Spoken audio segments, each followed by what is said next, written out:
예수님께 뿌리 내린 인생 변화의 시작, 오늘 20번째 2020년, 22년도를 맞이해서 저희가 이 한 주제 가지고 계속적으로 달려가고 있는데 요지는 딱 하나입니다. 우리의 영혼의 저장고인 우리의 내면, 우리의 마음을 잘 관리하는 일. 저희가 몇 년 전에 야고보서를 통해 교회가 큰 부흥을 경험했습니다. 야고보서는 말에 대해서 이야기하죠. 말이 뭐죠? 마음에 있는 것이 입 밖으로 나오는 것이 말입니다. 그런가 하면 내년에는 우리가 좀 더 한 걸음 나가서 보려고 제가 벌써 내년 말씀 준비를 이렇게 짜고 있는데, 생각에 대한, 왜 그러냐면 생각이 삶 속의 행동으로 옮겨지는데 그 시작은 우리의 마음에서 출발해요. 그래서 우리가 마음먹은 대로 되지 않고 살아가는 게 참 어렵다라고 늘 고백하는 것이 말, 생각, 마음, 이것들이 잘 좋게 이렇게 날마다 반복되는 것을 우리는 습관이라고 이야기하고, 믿는 성도는 성격으로 사는 사람이 아니라 좋은 습관을 통해 만들어진 인격을 가지고 살아가는 자들이, 좋은 성품을 가지고 살아가는 자들이 바로 믿는 우리라는 것입니다. 여러분, 믿음은 들음에서 난다라고 하는 말씀을 우리는 잘 알고 있죠? 로마서 10장 17절. 그러므로 믿음은 들음에서 나는데 그 들음은 그리스도의 말씀으로 말미암았느니라 라고 말씀합니다. 성도를 신자되게 하는 것은 다른 것이 아니라 하나님의 말씀을 온전히 오롯이 듣는 마음의 훈련이 될 때 우리를 신자되게 하는 것입니다. 그래서 일평생 우리가 받고 있는 훈련이 지금 뭐냐? 듣는 훈련이에요. 그래서 솔로몬도 이 종에게 듣는 마음을 주사 이 백성을 잘 재판할 수 있는 지혜를 달라고 기도했던 것을 우리는 알 수 있습니다. 듣는 훈련이 저 자신도 되지 않기 때문에 정말 일평생 달려가야 되는 이 목회, 특별히 나의 연약함을 하나님 앞에 가지고 나와 잘 듣는 훈련이 되지 않기 때문에 삶 안에 변화를 보지 못했던 적도 있습니다. 그래서 날마다 고민했던 것이, 왜 예수를 믿으면 변한다고 하는데 내 삶에는 아무런 변화가 없고, 그렇게 기뻤던 그 열정도 다 식어서 이렇게 되었는지 20살, 20대에 크게 고민했던 적이 있습니다. 여러분, 말씀을 듣는 것이 바로 신앙의 시작인데, 바로 이 말씀을 들으면 우리의 머리에 있게 되죠. 그러나 우리는 머리에 머무는 것이 아니라 그 말씀이 우리의 가슴으로 내려와서 이 말씀이 우리의 손과 발을 움직이게 한다라고 해서 주손발 봉사단이라고 만들어 매월 1회 에베네셀 집, 또 너싱홈 드림, 사랑의 집 세 곳에 저희가 돈이 없어도 마음이 있으면 감당할 수 있다 해서 12년째 선교를 감당하고 있습니다. 저는 오늘 우리가 드리는 이 예배가 다른 것이 아니라 바로 하나님의 말씀을 듣고 돌아가는 시간이고, 이 말씀이 우리 안에 잘 저장되어서 한 주 살아가는 동안 우리의 생각과 마음으로 살지 않고 정말 주님의 말씀 가지고 승리하는 은혜가 있기를 원합니다. 하늘 땅 교회는 계속해서 이 도시를 향해 우상을 무너뜨리라고 외치고 있고, 자기라고 하는 우물에 빠져서 세속화된 우리를 향해 돌을 던지는 이 일을 목회자인 저부터 우리 성도 세상을 향해서 하고 있습니다. 지난 한 주 책을 보는데 마음 가운데 탁 와 닿은 말씀 구절이 있습니다. 그것은 다른 것이 아니라 인간은 방향이 잘못되면 세속적일수록 더 빨리 달리려고 하는 경향이 있다라는 것입니다. 롤로 메이라고 하는 사람은 인간은 길을 잃었을 때 더 빨리 뛰어가는 유일한 동물이다라고 했습니다. 왜냐하면 우리의 내면, 우리의 마음이 불안하기 때문에 그런 것이죠. 창조주 하나님이 내게 주시는 시간이지만 삶의 질서가 다 깨어지게 되면 우리는 불안이 찾아오고 염려와 근심이 찾아오게 됩니다. 그런 면에서 우리의 영혼을 주님 앞에 일주일, 주일에 이렇게 멈춰서서 다시 내 삶을 성찰하는 이것은 얼마나 중요한 일인지 모른다는 것입니다. 여러분, 우리는 질그릇에 대한 말씀을 잘 알고 있습니다. 세상 사람들은 질그릇의 외면을 잘 꾸미고 가꾸는 일에 치중합니다. 그러나 우리는 질그릇 그 자체가 중요한 것이 아니라 질그릇 안에 담긴 보배가 무엇인지가 더 중요한데, 그 보배는 다른 것이 아니라 예수 그리스도라고 말씀하고 있습니다.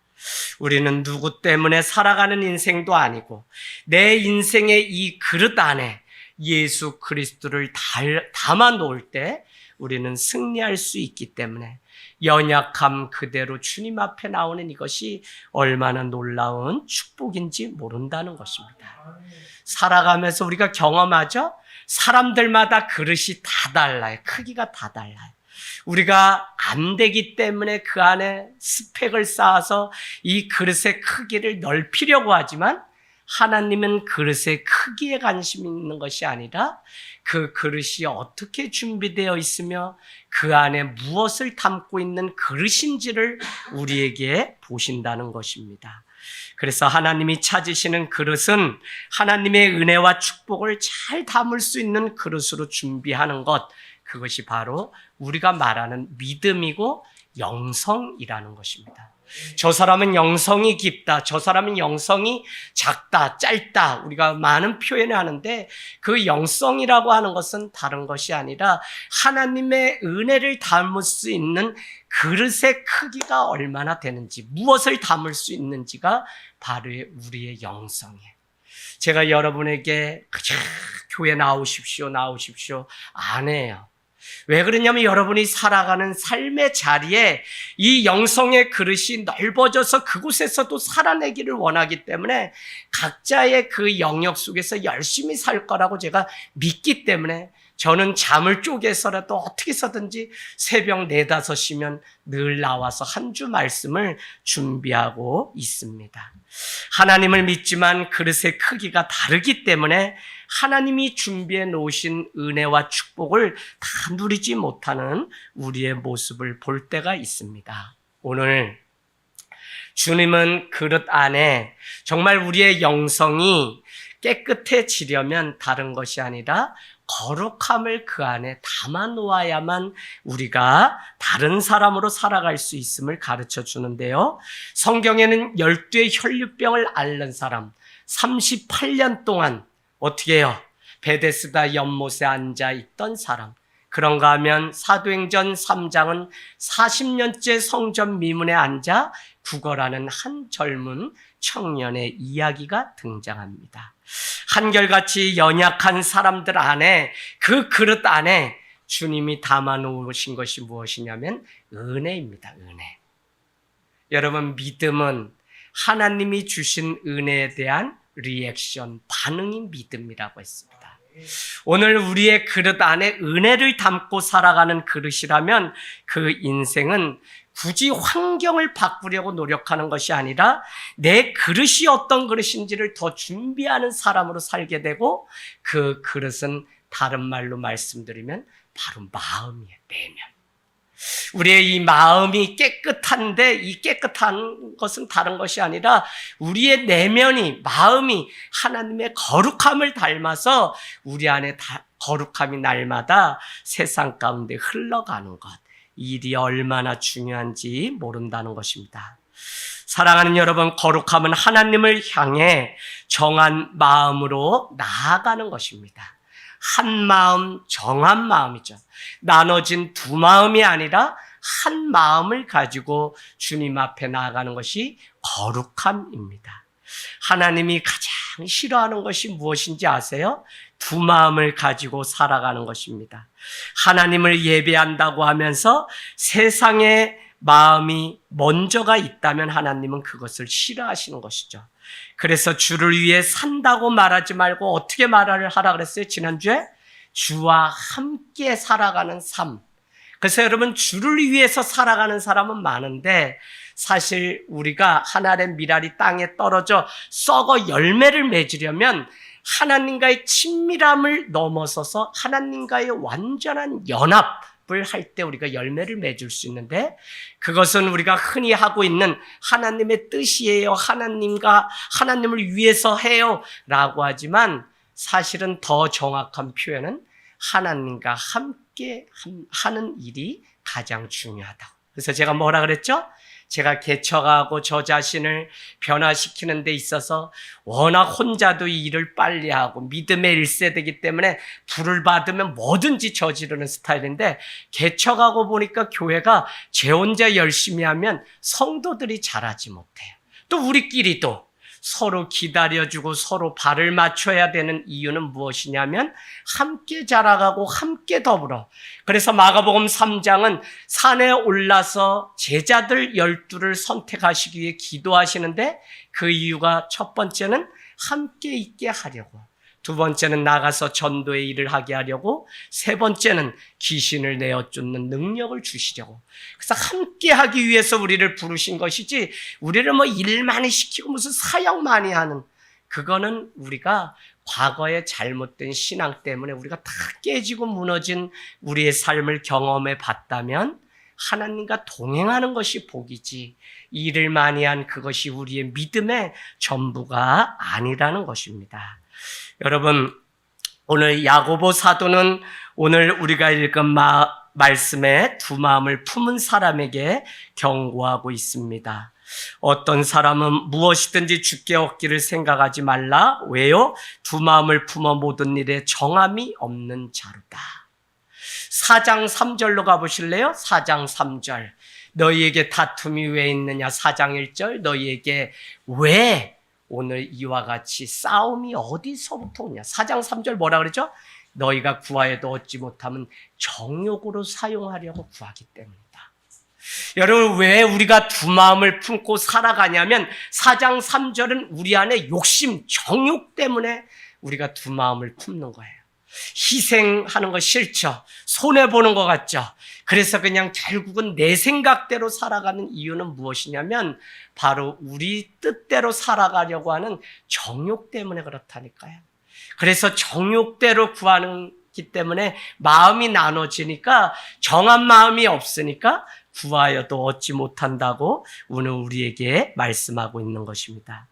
여러분, 어떤 일을 할 때 의심하면 마음이 갈라지죠? 또 염려할 때도 마음이 갈라집니다. 그러나 염려와 근심은 사실 불신앙에서 오는 것입니다. 마음이 나눠지면 불안해하고 하나님의 뜻을 성취할 수 없게 됩니다. 거룩함은 더 쉽게 말씀드리면 전심 있죠? 온심, 전심으로 하나님을 신뢰하는 것이 바로 거룩함입니다. 여러분, 거룩한 성도는 그냥 하나님 한 분만 생각해요. 그걸 우리는 유일신 신앙이라고 얘기합니다. 저 부처도 신이고 저 마호메트도 신이고 이런 범신론 다신론이 아니라, 기독교는 왜 핍박을 받았냐? 예수 그리스도만이 유일한 신이라고 믿는 유일신 신앙이에요. 그래서 우리에게는 우상이 있을 수 없고 우리는 다른 것을 믿을 수 없는 사람입니다.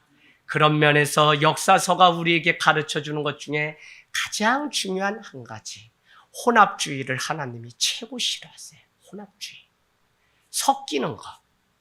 사마리아 사람들이 왜 그들이 유대인들에게 배척을 당했냐면, 그들은 포로로 잡혀가서 그 이방인들과 결혼함으로 인해서 그 피가 섞였기 때문에 그런 것이죠. 사랑하는 여러분, 오늘 혼합은 거룩하지 않은 것입니다. 왜 하나님은 혼합을 심판하셨을까요? 우리가 가만히 보면 여리고에 정탐꾼들을 보내게 되는데, 그때 그들을 숨겨주었던 여인이, 이방 여인이 라합이라는 여인입니다. 그는 하나님의 사람들을 만나고는 이렇게 고백합니다. 우리가 너희를 심히 두려워한다. 그렇다, 세상은 너희를 두려워한다. 더 정확히 말하면 나와 함께 하시는 하나님을 두려워한다고 고백했습니다.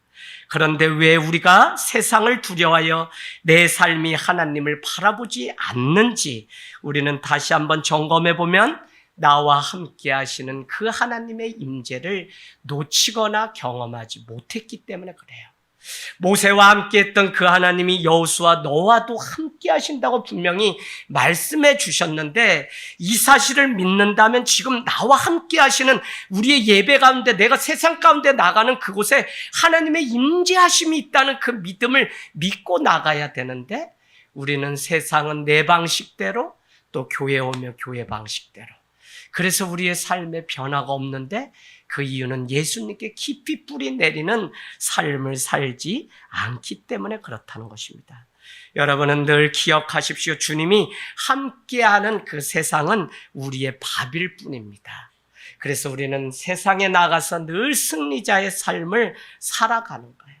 비록 우리의 삶의 전체 풀시나리오를 하나님이 보여주지 않지만, 날마다 그냥 공고한 삶일지라도, 스텝 바이 스텝으로 조금씩 걸어서 가야 되는 삶일지라도, 여기 안에도 하나님의 놀라운 뜻이 있다고. 왜요? 하나님은 오늘 내게 주어진 그 현실, 하나님이 나와 함께 하심을 믿는 그 믿음이 쌓여서 우리의 일생이 되고 평생이 되기를 원하는 것이지, 그냥 무당이 보여주는 것처럼 그냥 너의 인생이 이렇게 될 거다 라고 하나님 보여주시지 않았어요. 다만 하나님은 십자가에서 모든 것을 다 이루었다고 말씀하시므로 믿는 자가 반드시 승리할 것을 우리에게 말씀하셨습니다. 그래서 여러분, 우리의 현재의 이 삶은 재방송의 삶이라고 늘 말씀드렸습니다. 무슨 얘기냐? 우리가 생방송을 보는 것이 아니라 재방송의 삶을 살아간다고 하는 것은 이미 예수 그리스도께서 승리하신 그것을 알면서 살아가는 삶이기 때문에, 내가 그 승리의 결과를 아는 사람은 오늘 박찬호가 3회 말에 홈런을 맞던지 어떻게든지 불안해할 게 없어요. 왜요? 마지막은 승리했다는 것을 알고 있기 때문에. 할렐루야.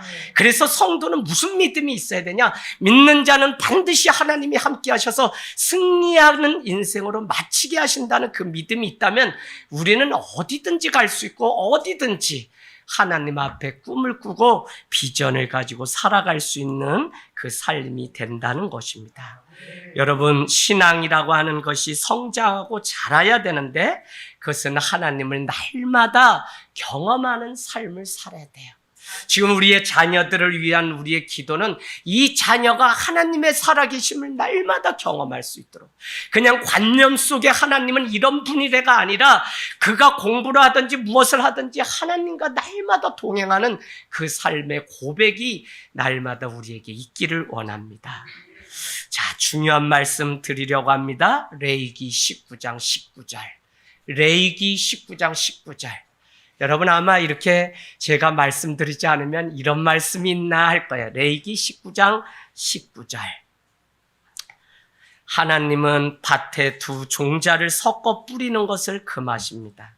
그런가 하면 두 재료로 직주한 옷을 입는 것도 금하시는데, 레위기 19장 19절 같이 읽습니다. 시작. 너희는 내 규례를 지킬지어다. 내 가축을 다른 종류와 교미시키지 말며, 내 밭에 두 종자를 섞어 뿌리지 말며, 두 재료로 직주한 옷을 입지 말지. 아멘. 혼합을 하나님은 싫어하세요. 옷조차도. 더 나가볼까요? 신명기 22장 10절로 가보세요. 신명기 22장 10절. 밭을 가는데 뭐라고 말씀하시는지, 신명기 22장 10절 우리 또 같이 읽도록 하겠습니다. 시작. 너는 소와 나귀를 결의하여 갈지 말며 양털과 배실로 섞어 짠 것을 입지 말지니라. 아멘. 아멘.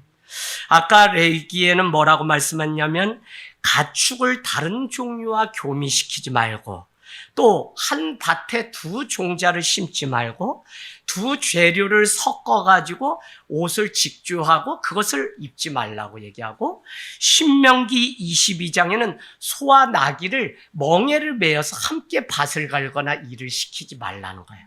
그런가 하면 양털과 배실로 섞어 짠 옷도 입지 말라. 목사님, 이게 말이 됩니까? 요즘은 사람들이 신발도 다른 색깔을 신고, 또 못하죠? 양말도 짝짝인 거. 옛날에 전통적인 사람인지 아닌지 내가 내 스스로를 판단하려면 우리는 다 단추도 맞아야 되는데, 요즘은 단추도 이렇게 해서 입어야지 이게 멋이니 다르죠.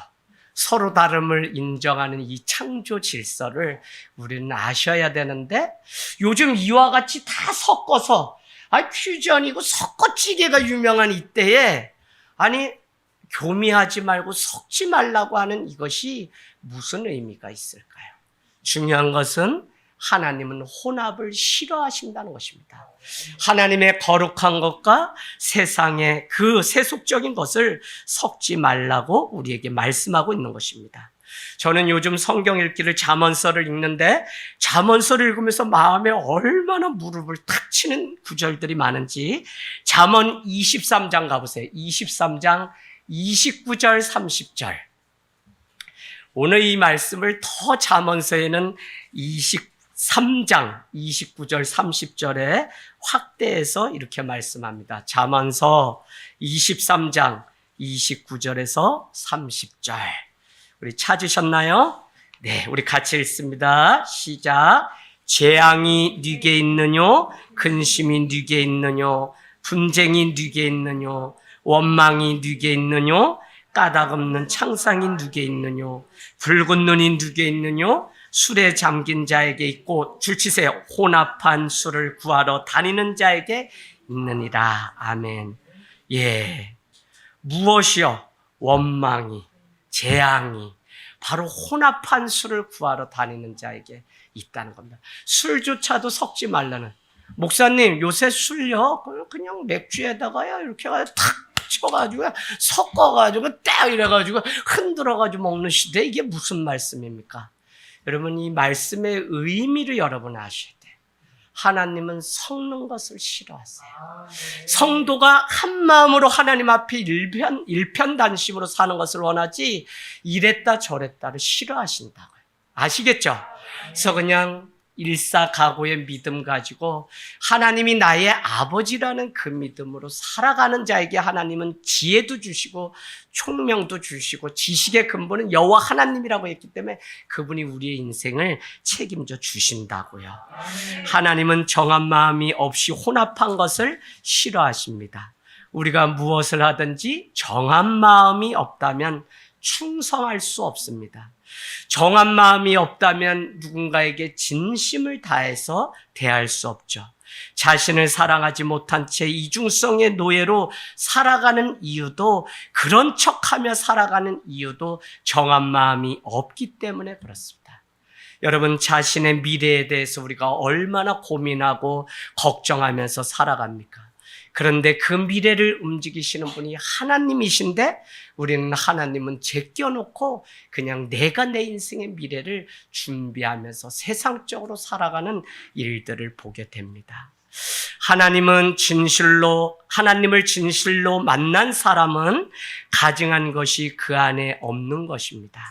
하나님은 순수한 것을 원하시고 우상 숭배를 싫어하는 이유는 그 마음이 나눠지지 않게 하기를 원하시기 때문에 그렇다는 것입니다.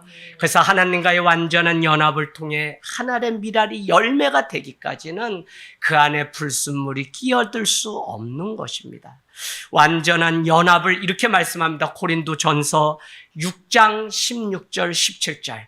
고린도전서 6장 16절 17절.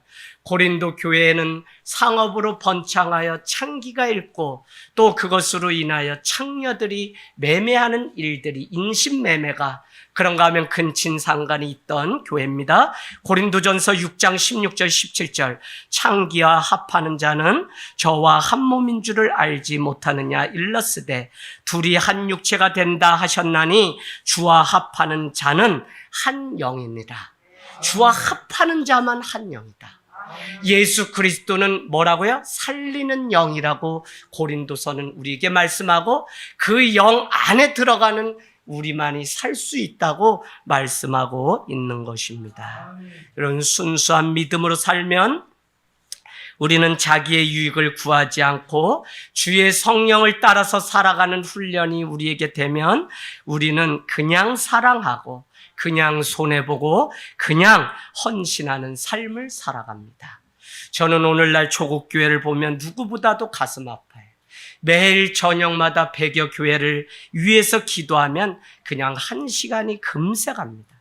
하늘 땅 교회만 건강하려고 몸부림치는 것이 아니라 함께 건강하고자 노력하고 있는 것입니다. 그 중에 기도하는 대부분의 교회는 성도들이 아픔을 겪고 이미 나온 그 교회조차도 내 교회처럼 늘 기도합니다. 하늘 땅 교회를 단 하루만 나와도 그 조남을 알면 밤마다 기도합니다. 어디에 가시든지 잘 서서 정한 마음을 가지고 이제는 신앙생활을 잘 하도록 축복하는 마음이 있기 때문에 떠나간 성도에 대해서 이렇고 저렇고 말하지 않습니다. 여러분, 정한 마음으로 살기 위해서 우리는 날마다 살아가는 일이 얼마나 중요하죠. 조국교회 안에 신앙이 회복되는 것은 다른 것이 아니라 정한 마음을 가지는 것입니다. 한 마음을 가지고 주 안에서 살아가는 일이 있을 때 이 코로나를 능히 이겨낼 수 있는 줄로 믿습니다. 정한 마음으로 살기 위해 가장 중요한 것은 뜻을 하나님 앞에 정하셔야 됩니다. 다니엘서 1장 8절은 다니엘의 믿음을 소개하며 그는 바벨론의 포로로 잡혀갔을 때 그는 하나님 앞에 뜻을 정하여 왕이 내리는 신포도주와 산의 진미를 먹지 않기로 결단했다는 것입니다. 물론 그 일로 그는 사자굴에 던져지고 환관정의 은혜를 잊게 되고 꿈을 해몽함으로 요셉처럼 그 땅의 총리가 되는 일들을 경험합니다. 자기 자신을 더럽히지 않기로 뜻을 정했던 다니엘서 1장 8절.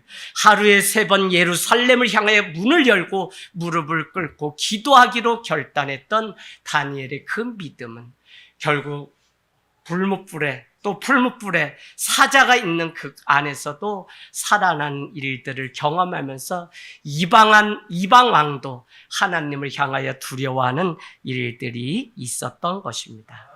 여러분은 한 주 살아가면서 거룩한 자리로 가려고 몸부림치고 있습니까? 아니면 우리의 자녀들에게 많은 것 가르쳐야 되지만 하나님을 믿는 것이 거룩함을 지키는 일임을 여러분은 가르치시고 있습니까? 또 우리 여기에 있는 젊은 다음 세대들, 친구들을 만나면 여러분은 거룩함을 드러내는 삶을 살아가고 있습니까? 결국 승리는 거룩한 자가 승리합니다.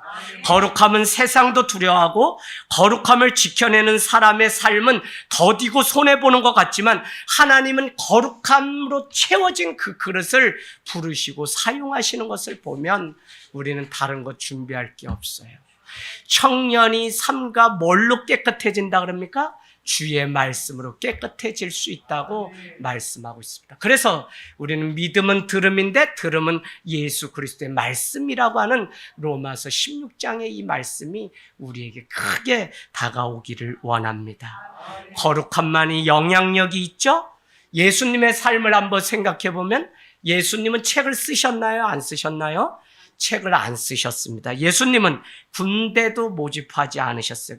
예수님은 선교단체를 만들지도 않았습니다. 예수님은 큰 건물을 건축하지도 않았습니다. 그러나 예수님의 영향력은 시대와 장소를 초월하고 인종을 초월했습니다. 예수님은 영원한 영향력을 끼치고 살아갔던 자입니다. 저는 지금도 제 목회 좋게 해요. 이제 50인데 여러분 한 사람이 정말 예수를 위해 그 거룩함을 지켜내기 위해 죽겠다고 각오한다면 그냥 그것만으로도 저는 너무 감사합니다. 대한민국 교회가 제자훈련이 한때 붐이었던 적이 있습니다.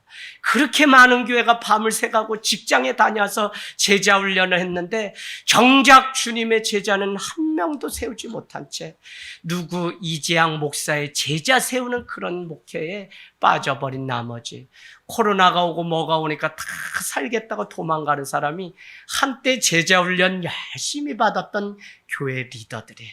어떻게 보면 오늘 이 예배를 드리는 우리도 찌끄러지들만 남아서 부족한 사람들이 그래도 하나님 은혜 아니면 살 수 없습니다 라고 하는 것이지, 우리 안에 제자훈련 받으신 분 한번 손 들어보세요. 저한테. 예, 제자훈련. 네. 내리세요. 이럴 때 안 올려야지. 왜 또 그거 굳이 올리세요? 네. 몇 분 계세요.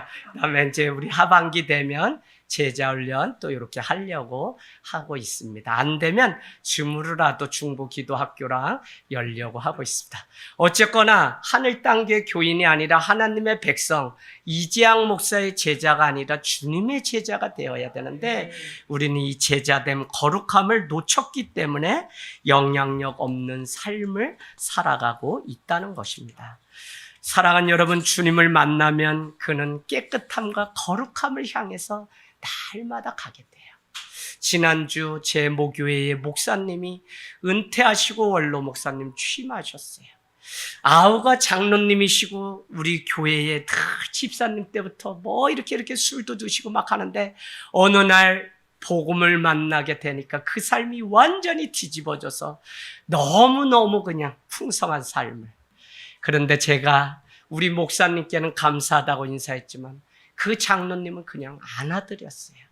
왜 그러냐면 가족이기 때문에 말 못하고 가족이기 때문에 그 형님을 위해서 일평생 그냥 침묵하며 살아가는 그 삶.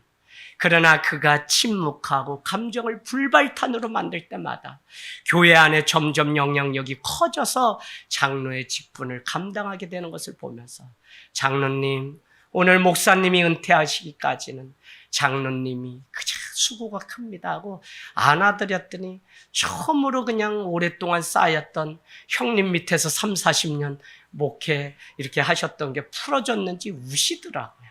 여러분, 이경학 목사님 저랑 비슷하다고 구박하지 마시고 잘 대해주세요. 잘 대해주세요. 쉽지 않아요. 쉽지 않아요. 그래도 하나님이 부르신 자리가 여기기 때문에 함께 할 수 있는 그 믿음이 대단한 것입니다. 여러분, 세상을 움직이는 것이 물질, 권력, 섹스, 지식과 정보 같아 보이지만 정작 세상을 움직이는 것은 영적인 가마력인데 그것을 거룩이라고 합니다. 오늘날 관공서나 많은 공무원이나 회사에서 이렇게 제명되거나 잘리는 이유는 거룩함을 잃어버렸기 때문에 그래요. 한국 교회가, 한국 사회가 OECD에서 그래도 영향력을 갖게 된 것은 청렴도가 조금씩 높아지기 때문에 그렇습니다. 여러분, 이 깨끗함이 결국은 세상을 움직이는 마지막 능력이 됩니다. 하나님은 거룩함을 소유하고 살아가는 그 사람을 부르시고 사용하십니다. 소돔과 고모라가 멸망할 때 주님은 의인 10명을 찾아서 마지막까지 깨끗한 의인 한 사람을 찾는 것을 우리는 볼 수 있습니다. 하나님의 마지막 심판은 왜 필요하냐? 우리를 사랑하기 때문이고, 심판은 우리를 두려움에 빠지게 하는 것이 아니라 하나님의 사랑 가운데 건져내기 위한, 영벌과 영생을 구분해내는 마지막 그 심판은 거룩함을 지켜낸 백성들, 렘넌트를 구원해내기 위해서 하나님의 최고의 방법이라는 것입니다. 늘 같은 마음이 아니기 때문에 교회 안에 문제가 생길 수 있죠. 하늘 땅 교회는 그런 면에서 어찌하든지 하나님의 본질을 지키면서 하나 되기를 힘쓰고 있기 때문에 너무 감사를 드립니다. 나와 다름이 오히려 긍지로 여길 수 있는 그 자부심이 얼마나 큰지 모른다는 것입니다. 창조 세계가 서로 다름을 인정하고 살아가도록 만들어 놓은 세계라는 사실을 우리는 아셔야 됩니다. 거룩함과 본질에 있어서 하나가 된다면 다른 것들은 얼마든지 수용하고 용납하고 기다리고 발맞추며 살아갈 수 있는 성숙함이 우리에게 있습니다. 여러분, 가정 돌아가면 어렵죠. 교회에서는 말씀 들으니까 그렇게 살아가면 될 것 같은데 가정 가면 이미 말을 함께 섞지 않은 지 오래됐죠. 섞는 거 혼합이 나쁘다 그래서 말을 안 하기로 작정하신 거죠? 그러나 그렇지 않아요. 계속적으로 남편과 아내가 대화하는 그것 보고 자녀들이 어떻게 인생을 살아가야 될지 배우는 인생 학교가 가정이라니까요. 어렵고 힘든 거 알아요. 이제 어떻게 할 수 없어서 사는 거 알아요.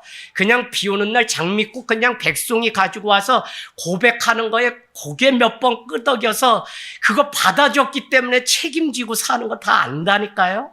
그러나 여러분, 그 자리를 피하지 마시고 그 다툼 있는 그곳에서 살아내는 그곳이 진짜 거룩함입니다. 말씀 마치면서 여러분, 잠언서 이 말씀 한번 같이 볼까요? 14장 4절. 저는 이 말씀을 막 하면서 얼마나 많은 지혜가 하나님이 막 주시는지. 잠언서 14장 4절. 누구나 이 지혜서 잠언서를 읽으면 알 수 있는데 깊이 묵상하면 그 안에 감춰진 보화가 많습니다. 14장 4절 우리 읽습니다. 시작.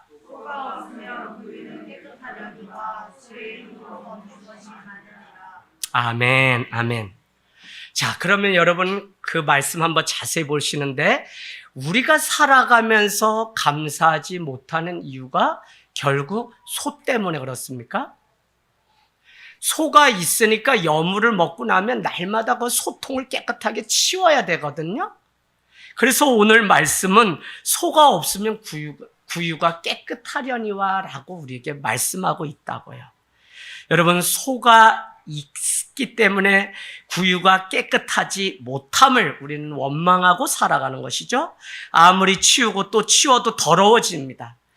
그런데 그 소가 없으면 정작 어떻게 됩니까? 외양간도 깨끗하고 구유도 더럽혀질 일이 없으니 우리는 감사할 수 있냐고요.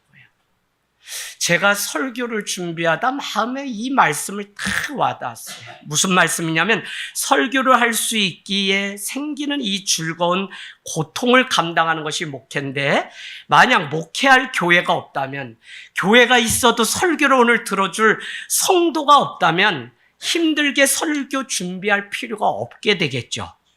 소가 없으면 구유가 깨끗해서 좋을 것 같아도 그렇지 않다고 하는 것이 오늘 이 말씀이 우리에게 주는 의미가 있습니다. 여러분, 감사라고 하는 단어 옆에 유카리스트라고 써놓으세요. 유는 좋다, 카리스는 기쁨이라는 뜻입니다. 티하는 명사어음이고요. 유카리스트, 감사라는 단어요.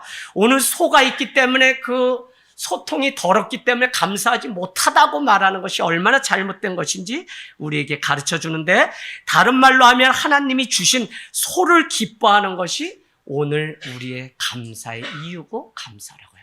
자, 유카리스트의 의미 옆에 쓰세요. 감사.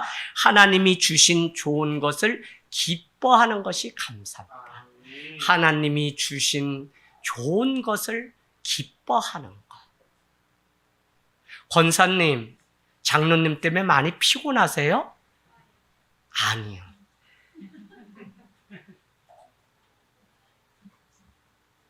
소가 있으면 소 여물통 치워야 되고 귀찮잖아요.